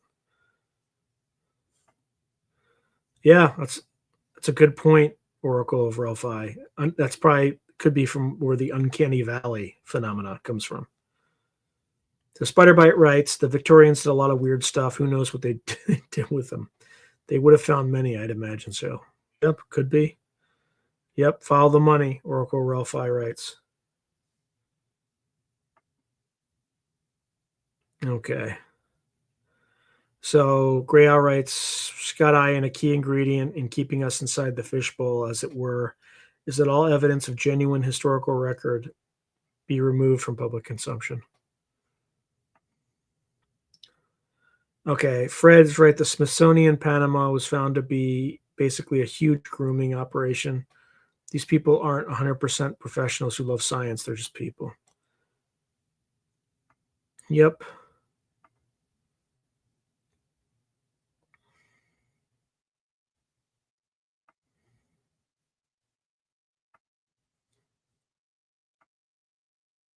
So Roger Claiborne is saying little people do exist. Got some from Romania living across the street from me.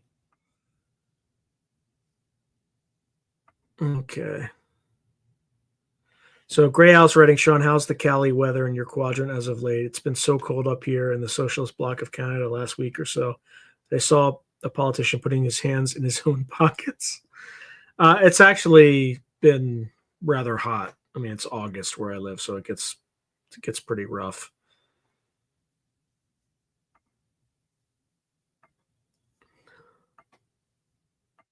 Okay.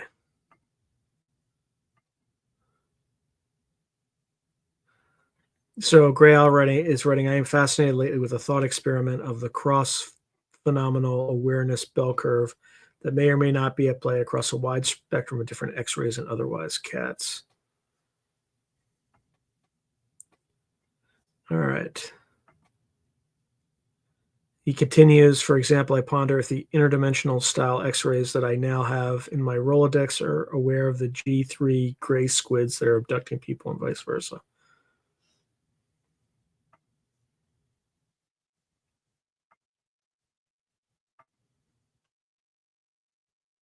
Okay, just racing through these comments. What's this? It's okay. Sean family is more important. I just have one particular family member who is like conspicuously, egregiously loud.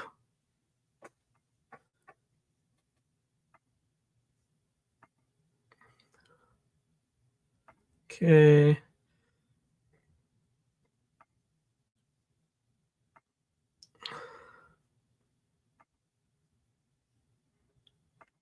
All right, I'm just going through this. So Gray Owl writing, the Smithsonian debunk argument is pretty weak. Even if there were giants, they were probably only 6 or 7 feet tall. Laughing my ass off. So Gray Owl is writing, I recommend along the lines of these topics of controlling narrative and suppression of knowledge that individuals here in chat may have looked at Mark Gober. Gray Owl is writing, he's knocking on the door of where my thinking is, whereby we need a new model of reality rather than continue trying to force all the square pegs into the round hole of our current models. Yeah, Matt Gober, yes. I don't know. I'm not familiar with him. So, over the last week, lots of owl sightings for me, by the way, after doing the whole ritual thing. So I can pull up one day in particular. Let's see if I can quickly find something. Okay.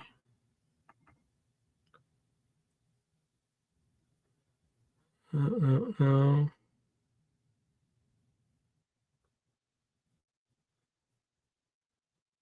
Oh, maybe is that within 2 weeks? Yeah, it's within the last 3 weeks. So before I start playing let's start with this one. Just give me a moment.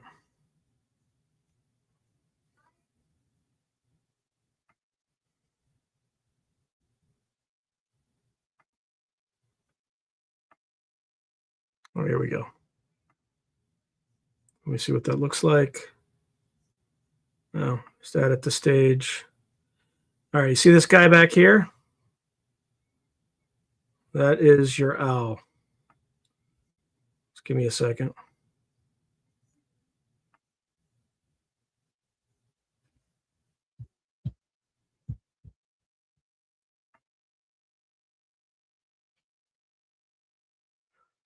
All right, same day. Okay. And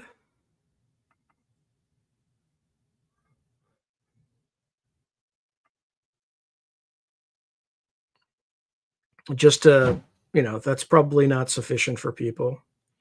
So let me share another one. What am I doing? Okay.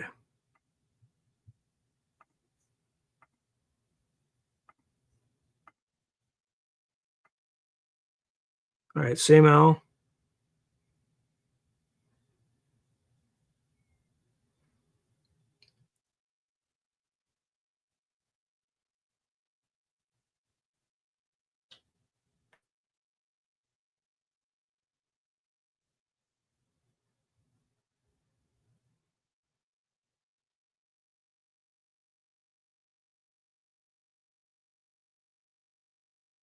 Just speed this up a little bit.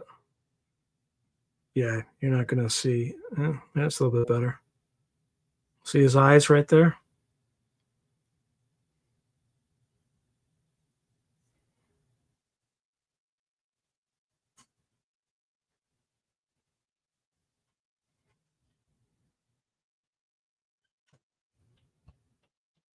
Yeah, look at those talons.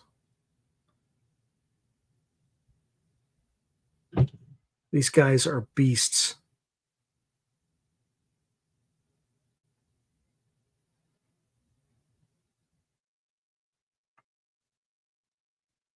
Okay. And then it gets weirder. Let me see if I can find it.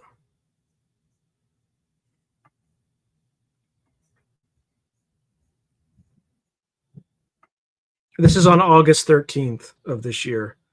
So I just haven't had a chance to show people this. Let's see. Okay. Screen. Then his buddy showed up. Have you ever seen two owls in one place at the same time? Oops. Of course, I didn't add that to stage. Did you all even see the last one? Let me just start that one again.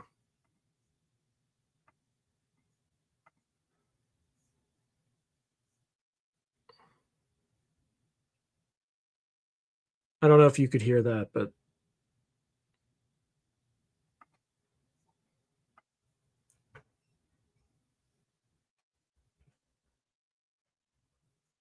all right. So let's remove that. Let me go back to the last one because I don't even know if I shared it properly.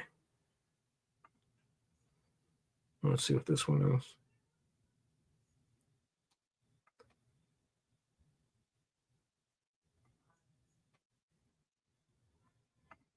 That's a good one, but I'll get to that. So you saw in the last one that there was that owl over my shoulder, and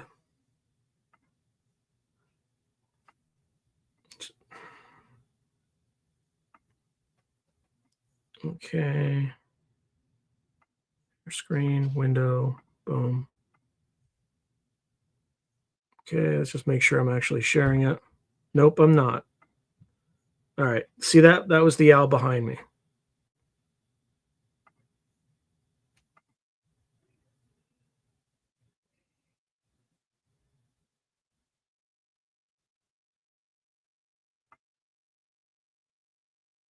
Let me just fast forward this a little bit so you can see him playing with his talons. I'm going to see his eyes right there.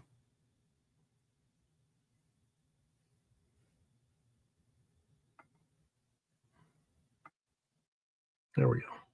Look at that. Look at those things.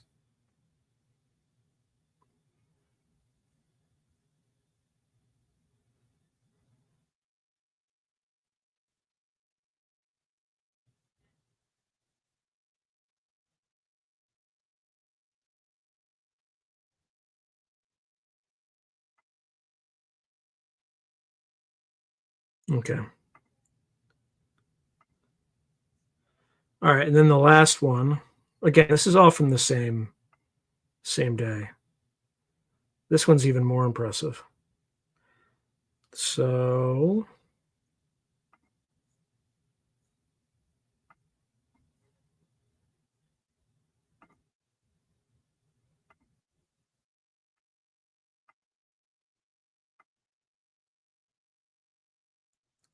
I hate how it immediately goes to the picture, but then it doesn't immediately. So you can see two of them now.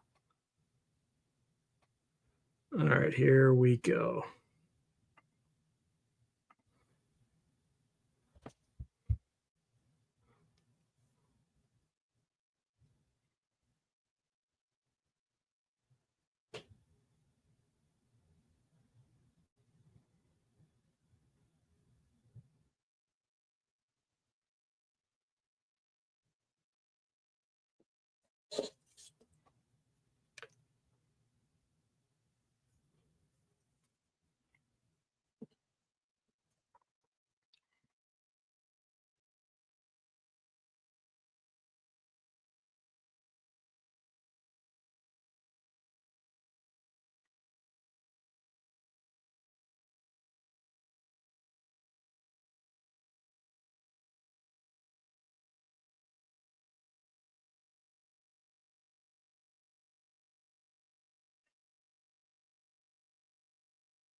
Anyway, I swear to God, I see more owls in the last 3 years than I've seen in my entire life.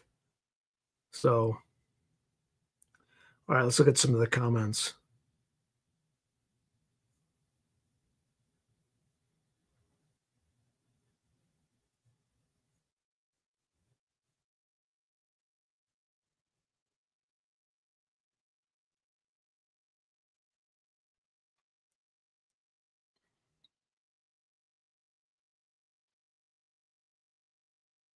Okay.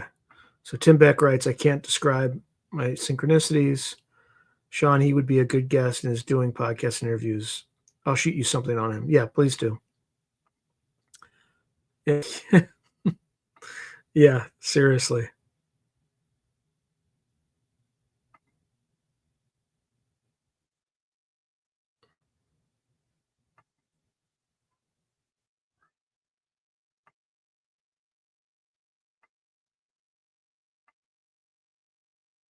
Okay. All right. Roger Claiborne's writing, I've been imitating and talking to crows in my neighborhood for a while now. And just recently, they have begun flying up close and talking back, winning them over slowly. Also, in real life, no computer in nature. Tim Beck writes, very cool, Sean. Okay.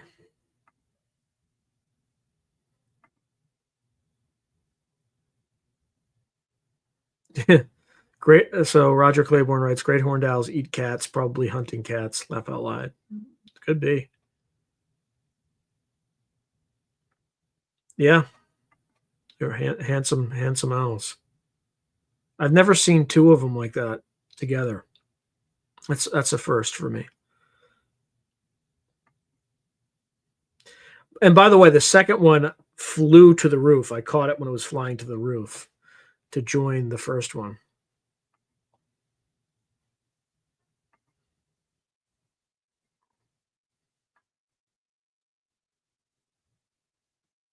No, that's not my house. That's like a neighbor's house, but it's just like right across from me.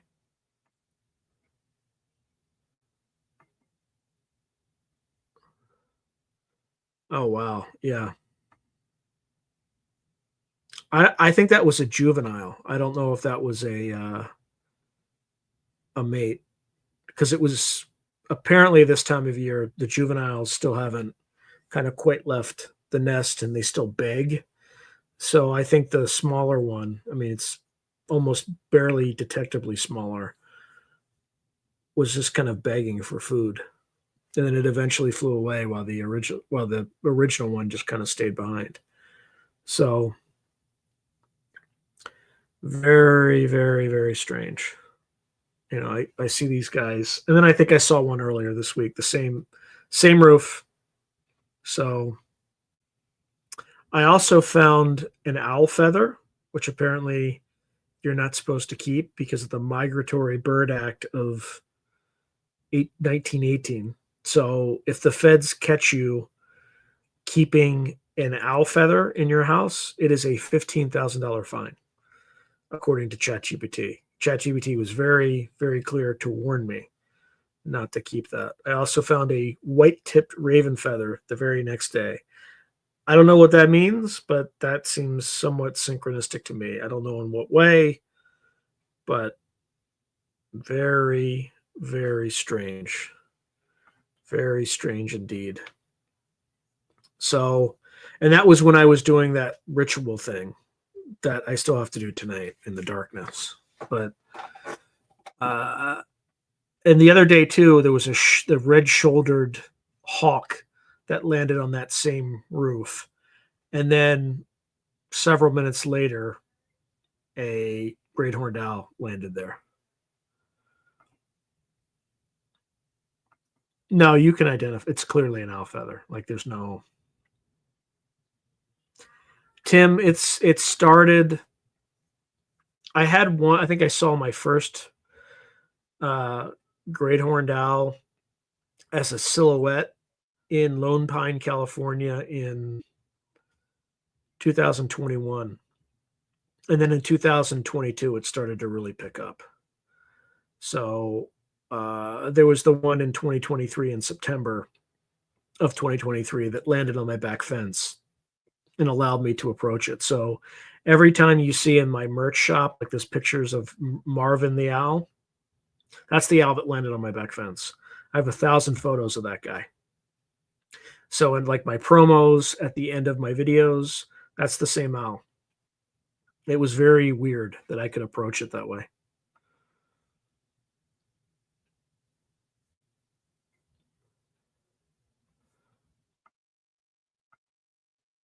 Let's see what else. Let me see how we're doing tonight.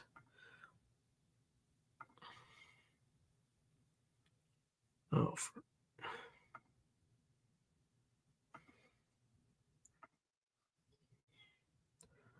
right, well, that's sort of annoying. All right, here we go.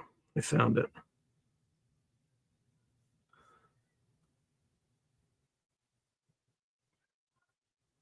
All right, well, we just broke 15,400, so that's good.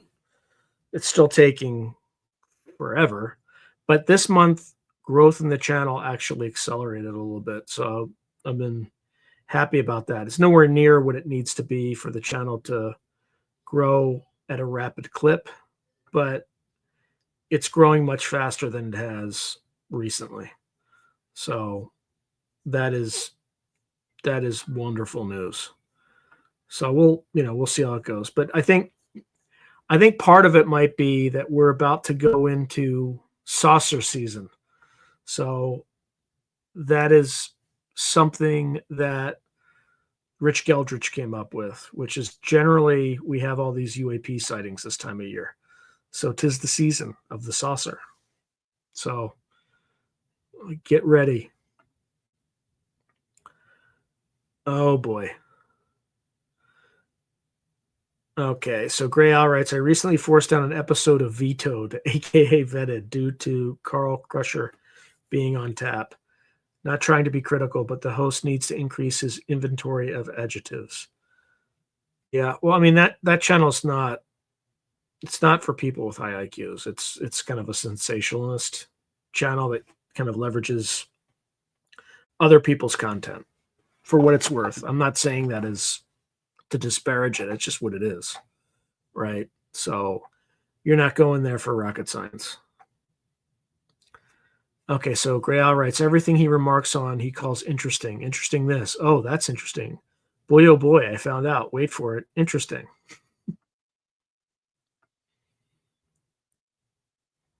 No, he's in the big leagues. According to YouTube, he's in the big leagues. I am not in the big leagues based on subscriber count and views.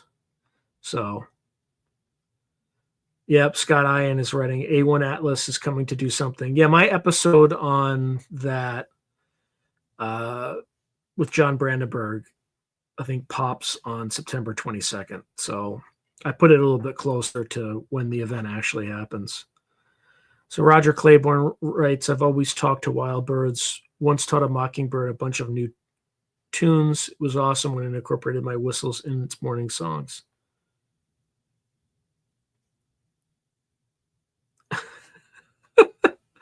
Tim Beck, I appreciate you. He writes, I didn't say this.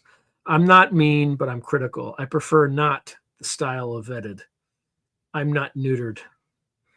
That's an interesting way of saying something else. I appreciate that. Gray Owl writes, I find that this podcast is very well known among informed people, intelligent people. It's almost a blessing that we're not too watered down with people that are still debating the big question. I wonder if U.S. UFOs might be real or not. Yeah, it's marketing the narrative, but good for him, right? Like, if with low effort you can garner that many subscribers, that's good for him. Who knows? It's not a nuanced channel. It's like you don't go there for nuance, and that's all I'll say, right? But and I shouldn't talk about other accounts like that, because what he's doing is working. What I'm doing is not working. So, right, that's an objective statement, right? I mean, maybe it's working in the long run, but right now it's not working. So the other thing, I don't know if I've told people, I think this has kind of trickled out, but I am now also a host for the Future Forecasting Group. So I've hosted 2 targets thus far. I not only host the episodes, but I also do the analysis. Let the remote viewers share information with me. So, and then I kind of consolidate it and present it. So definitely check that out. I just recorded an episode with Dick Algier today. It's kind of a co-production. So he interviewed me, I interviewed him. So I got to think of a way to do that so that people don't, come on to my show seeing Dick Allgaier and just saying, I came here to see Dick Allgaier. I didn't hear this host talk about himself. I didn't want to see that. This is the host is talking too much. So I expect to get, so I have to package it in a way that warns clowns like that he's interviewing me too. But,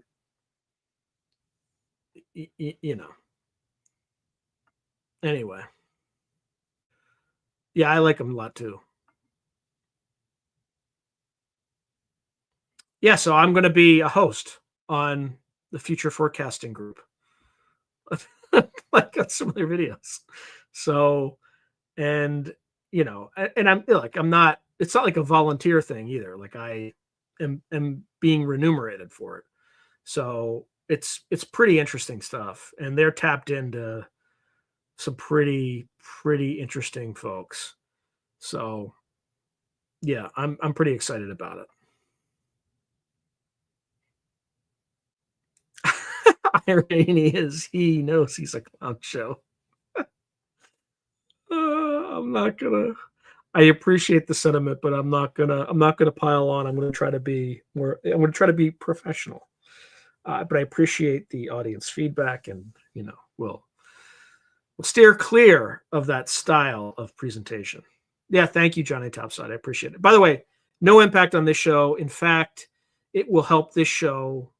And I encourage you all to subscribe to that channel as well, because that's part of it. There's a cross pollinate, although they have like at least over 3 times the subscribers I do.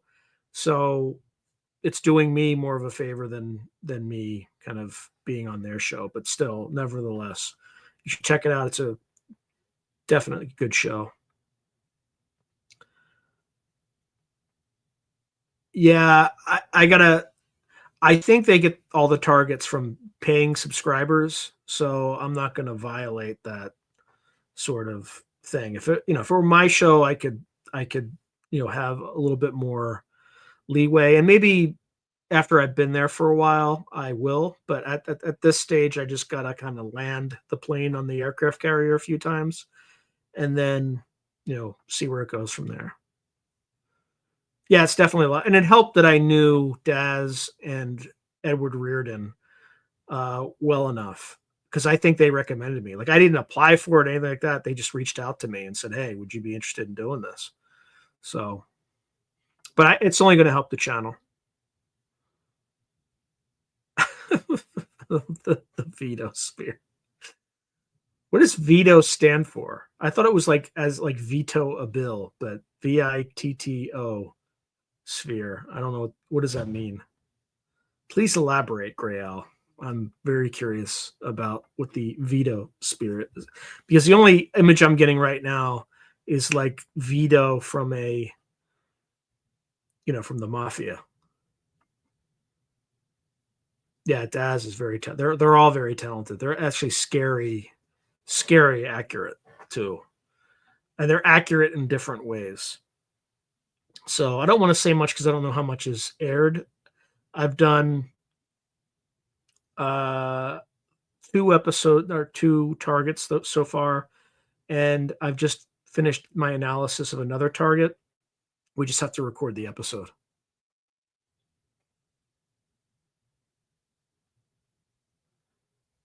Yeah. It's a special show for sure. Like kind of special ed. I'm going to stop. It's not professional. This is a professional podcast. Actually, we're not professionals here either, but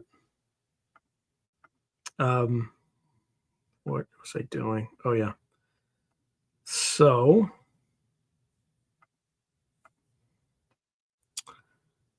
it's like everything I'm clicking on is like the wrong thing. So I just have to do something really quickly.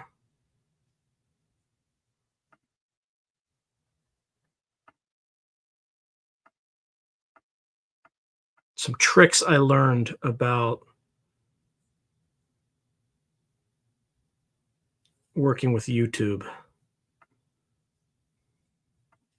with monetization and whatnot. So I don't have ads running during the live stream, but I've learned that if I wait for the live stream to end, YouTube takes forever to add them, and then I never, you know, but if I add them in the middle of the live stream, generally YouTube doesn't have enough time to put them in, but the moment I walk away from it, it'll automatically start the ads for people who weren't watching it live. So that's just another technique, I guess. All right, let's see. All right, Gray Owl writes, they got it all over there, Sean. For every shape and size, they will veto your veto. Roger Claiborne writes, to teach a mockingbird new tunes, you got to copy its songs back to it in the morning, but add a few of your own with it here and there. Interesting. Short bus specialized agitprop. Indeed, Tim Beck, indeed. Gray Owl writes, I loved Lavenda's comment on your latest interview with him. Quote, America is a haunted house with an attic and basement we are too scared to go into, end quote. Well said. Yeah, I think the subtitle to Sinister Forces, the first volume, is America is a Haunted House. So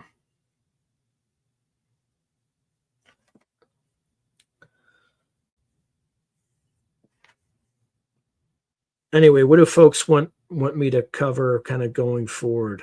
Any particular guests that I should get on, or even guests that I should have on again?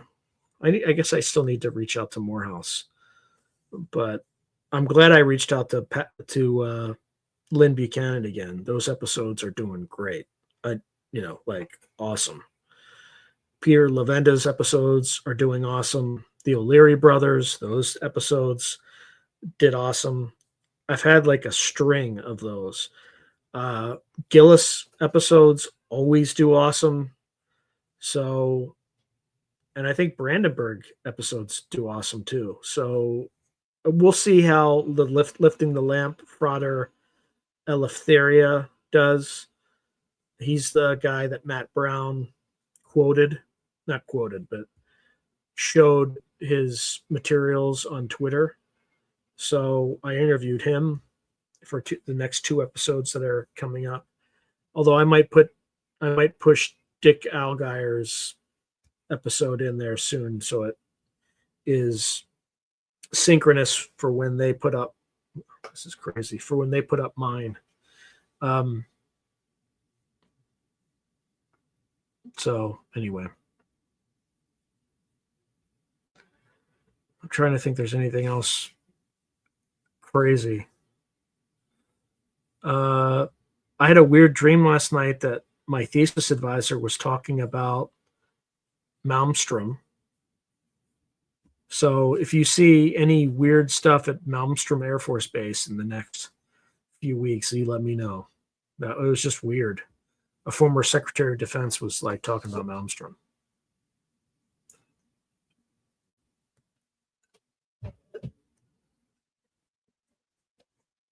And just so you know, I only drink this once a week because it's like eating fat pills.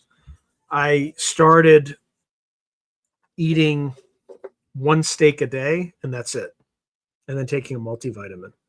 And I've lost 30 pounds doing it. I'm not joking. This is the way my genetics are. One weekend I had a pizza. That's it. That's all I ate. And a medium pizza. The next day I gained 4 pounds. So there's something about my metabolism that it processes meat very efficiently. It processes everything else very sluggishly. But I still have a lot more weight to lose.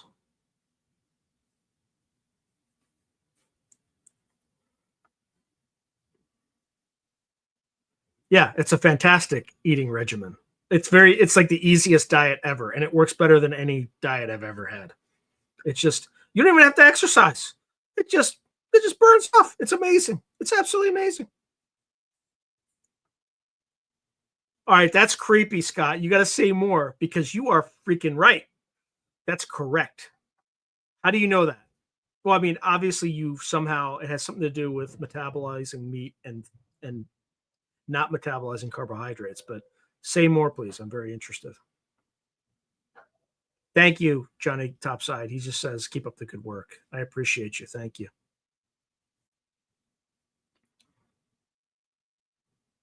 Scott, you got to say more, man. I'm sitting here on pins and needles. I mean, don't make me chat GPT you. O types require meat and process it well. Yeah, I process it there. And the other thing too is you're not hungry. You just eat that and you're not hungry. It's amazing.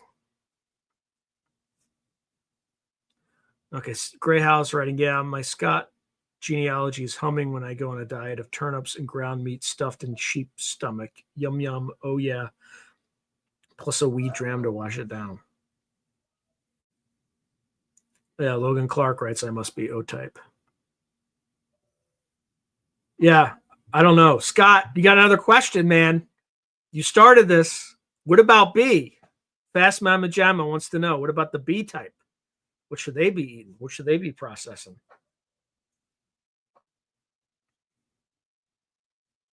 Inquiring minds want to know.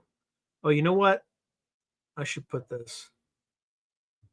B is the most common. Let me put a banner up. Yeah. I didn't say this, and I should have said that at the beginning. If you think you are subscribed, please go and check to make sure that YouTube did not unsubscribe you. And number two, if you are not subscribed, but you've been here for a while, you enjoy the content, I would really appreciate if you subscribed. I would love to do this for a living. I'm doing a lot of other stuff on the, I'm doing all sorts of things to kind of generate income for the family, but also to have optionality for full independence. So right now, I don't have full independence because there's a lot of other stuff I would love to do if I had more time and more money. And the more money thing, I would probably invest in on-site shoots for strange locations. I would absolutely go nuts with that sort of thing. Because A, it's fun, and B, I think people would be interested. But I'm nowhere near that yet. But it's something I would love to incorporate into this channel. So, all right, I think I just missed about 4 comments.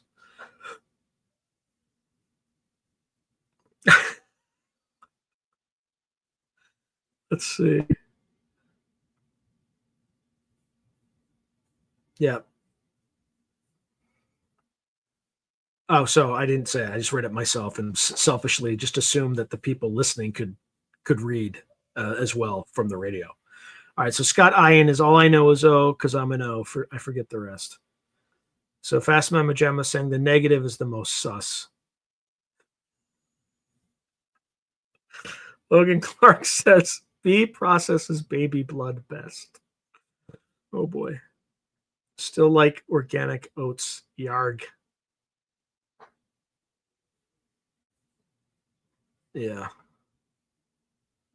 Roger Claiborne, I'm an O as well. Do you have similar like meat processing capabilities? All right, I'm not saying the Yahtzee's word. Can have anomalies with ribs. I guess. All right, I think we are near the cusp of the end of this episode. We got 1 minute left. So again, also please like. See how many likes in the last minute we can just jack it up and play with. Roger Claiborne, yep, don't like that. Look, I loves me some carbs. I just drank a whole thing of liquid carbs, but I do that once a week. And then I just revert back to the pure protein and fat diet. Graham writes, does anyone else find it strange that we are not allowed to say words? Yes, we all find it very strange. Yeah, thank you, Logan. He writes, well done, Hazlett. I appreciate that. All right, Ladies and gentlemen, that is a wrap. I hope you enjoyed the dialogue about giants. A little bit of narrative pushing by ChatGPT 5 because they locked that one down a little bit. But I think you know where I stand. I'm open to them being or to that being 100% wrong. I definitely think the fix is in. That's my I drink chocolate vegan powder. Yeah, I can't. I want to get that. They should ban the word the. Yeah, what did Clinton say? That depends what the definition of is or something like that. I can't remember. But anyway, oops. And the word interesting. All right. Good night. God bless. Hit that like button. If you're not subscribed, hit that subscribe button. If you are subscribed, hit that subscribe button. You know what to do. So I appreciate you and see y'all next week. Thank you again. Good night. God bless. Have a wonderful week.